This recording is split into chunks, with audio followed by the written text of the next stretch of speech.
नमस्ते दोस्तों, आप सभी का बहुत बहुत स्वागत है मेरे यूट्यूब चैनल पे। तो चलिए आज की कहानी शुरू करते हैं। एक गांव में एक दर्जी रहता था। वह नेक दिल, दयालु और मिलनसार था। सभी गांव वाले अपने कपड़े उसी को सीने दिया करते थे। एक दिन दर्जी की दुकान में एक हाथी आया। वह भूखा था। दर्जी ने उसे केला खिलाया। उस दिन के बाद से हाथी रोज दर्जी की दुकान में आने लगा। दयालु दर्जी उसे रोज केला खिलाता। बदले में हाथी कई बार उसे अपनी पीठ पर बिठाकर सैर पर ले जाता। दोनों की घनिष्ठता देख गांव वाले भी हैरान थे। एक दिन दर्जी को किसी काम से बाहर जाना पड़ा।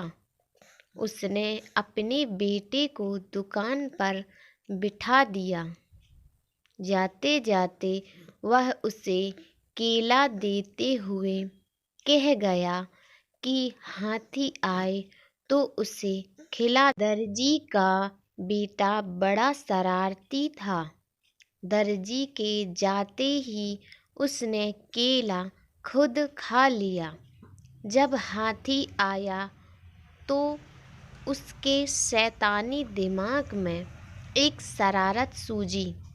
उसने एक सुई ली और उसे अपने पीछे छुपाकर हाथी के पास गया।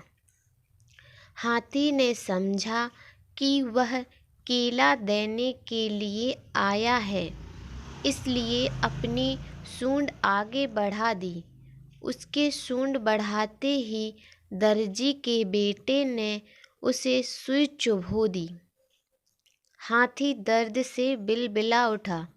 यह देखकर दर्जी के लड़के को बड़ा मज़ा आया और वह ताली बजाकर खुश होने लगा। दर्द से बिलबिलाता हाथी गांव की नदी की ओर भागा। वहां जाकर उसने अपनी सूंड पानी में डाल दी। कुछ देर नदी के शीतल जल में रहकर उसे राहत महसूस हुई। उसे दर्जी के लड़के पर बड़ा गुस्सा आ रहा था। उसने उसे सबक सिखाने की ठानी और अपनी सूंड में कीचड़ भरकर दर्जी की दुकान की तरफ बढ़ा। दर्जी के लड़के ने जब फिर से हाथी को आते देखा तो सुई लेकर बाहर आ गया।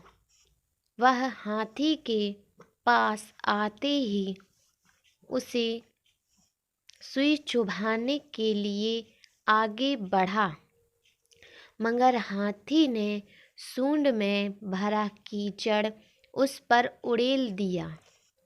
लड़का दुकान के दरवाजे के सामने खड़ा था।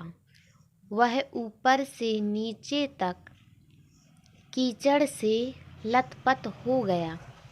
दुकान के अंदर भी छिटक गया और लोगों द्वारा दिए गए कपड़े भी गंदे हो गए। उसी समय दर्जी भी अपना काम निपटा कर दुकान वापस आया। वहाँ की ये हालत देखकर उसे कुछ समझ नहीं आया। उसने अपने बेटे से पूछा तो बेटे ने सारी बात बता दी। दर्जी ने बेटे को समझाया कि तुमने हाथी के साथ बुरा व्यवहार किया है, इसलिए उसने भी तुम्हारे साथ वैसा ही व्यवहार किया है। जैसा व्यवहार करोगे वैसा ही पाओगे। आज के बाद किसी के साथ भी बुरा मत करना। फिर दर्जी ने हाथी के पास जाकर उसकी पीठ सहलाई और उसे केला खिलाया। हाथी खुश हो गया। दर्जी के बेटे ने भी उसे केला खिलाए, जिससे हाथी और उसकी दोस्ती हो गई। उस दिन के बाद से हाथी दर्जी के बेटे को भी अपनी पीठ पर बिठाकर घुमाने लगा। अब दर्जी के बेटे ने शरारत छोड़ दी, सबसे अच्छा व्यवहार करने लगा।